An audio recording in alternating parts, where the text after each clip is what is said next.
Bonsoir à tous, merci de nous retrouver sur TV Sud pour votre journal local du Gard.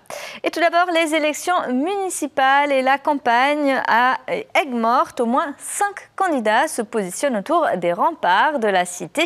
Les détails, Alain Belon. Dans une ambiance actuellement sereine, la ville d'Aigues-Mortes se prépare à son élection municipale.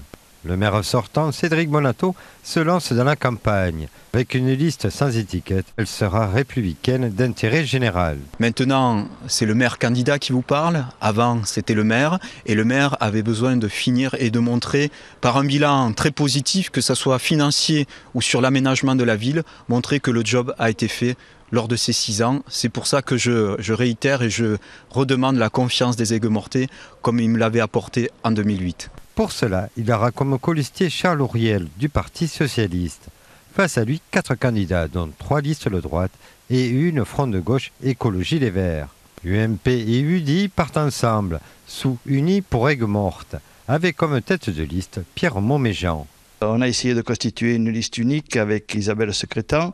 Ça n'a pas abouti pour des raisons qui seraient assez longues à développer.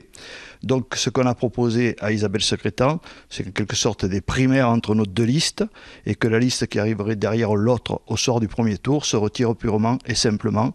La dissidente UMP Isabelle Secrétan présente à elle sa liste Vivre Aigues-Mortes. Quant à Stéphane Épignan, il est tête de liste Aigues-Mortes 2014.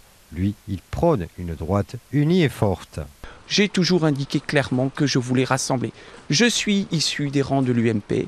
La droite forte, c'est également RBM qui fait partie de ma liste. C'est le soutien, effectivement, de Gilbert Collard, qui est le député de la circonscription. Le candidat Didier Kerr rassemble une partie de la gauche en unissant le Front de gauche et Europe Écologie Les Verts. À la précédente élection municipale en 2008, 84 votes avaient fait la différence, avec un taux de participation d'un peu plus de 82%.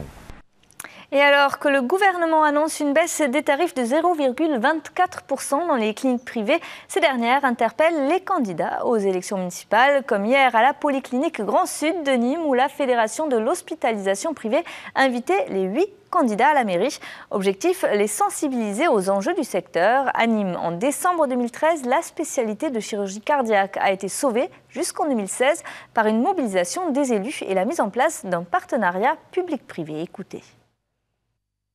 Depuis 10 ans, en permanence, tout est remis en cause. Et si on ne travaillait pas la main dans la main entre l'hospitalisation publique et privée, les élus, bien entendu, ces grandes agglomérations qui nous entourent s'empareraient de toutes ces spécialités de pointe. Dans le domaine de la cancérologie, de la neurochirurgie, bientôt, je l'espère, de la chirurgie cardiaque. On travaille d'arrache-pied pour que cette autorisation reste à Nîmes et la coopération se met en place avec le CHU et les franciscaines, donc c'est en bonne voie. Un duel franco-français au mondial de tir à l'arc aujourd'hui dans le cadre des championnats du monde indoor qui se déroulent cette semaine à Nîmes. 2 Françaises, Sophie Dodemont et Pascale Lebec, se sont affrontées en demi-finale d'arc à poulie. Regardez. Lorsqu'elles sont rentrées dans l'arène, Pascale Lebec et Sophie Dodemont, membres de l'équipe de France d'arc à poulie, ont laissé leurs sentiments au vestiaire et pour cause, elles s'affrontaient pour une place en finale des championnats du monde. Il n'y a pas de copine, quoi. On est adversaires et on doit faire le mieux possible. Voilà, c'est tout. Il n'y a pas de question d'affinité sur le pas de tir. C'est un match, le match il faut le gagner, il n'y a plus de copines sur le terrain jusqu'à la dernière flèche, jusqu'au moment du résultat et à ce moment-là on peut redevenir copines. Et après 5 volées à 18 mètres, c'est l'expérience qui a parlé. De 17 ans, son aînée, Sophie s'impose face à Pascale d'un petit point, 30-29. Je suis forcément contente puisque je pars en finale, donc je vais jouer la médaille d'or. Après, voilà, avec Pascale, on a vraiment fait un super match toutes les deux. On se bat à 29-30 pour gagner le point, enfin 30 pour gagner le point. Et on a tenu ça à 5 volées, donc c'était vraiment génial, quoi. Tant mieux pour elle, je suis très contente pour elle, même si forcément je suis déçue pour moi, mais je suis très contente pour elle, elle le mérite. Reste à Pascale la petite finale et une éventuelle médaille de bronze. Quant à Sophie, elle visera l'or dimanche après-midi et le titre de championne du monde face à l'américaine Christy Collie. Et on se quitte sur ces images de sommières vues du ciel où les deuxièmes montgolfiades ont débuté aujourd'hui. Une dizaine d'aéronefs sont rassemblés aux abords du Vidourle. Les visiteurs peuvent assister au gonflage et au décollage des montgolfières avant leur envol au-dessus de la cité médiévale.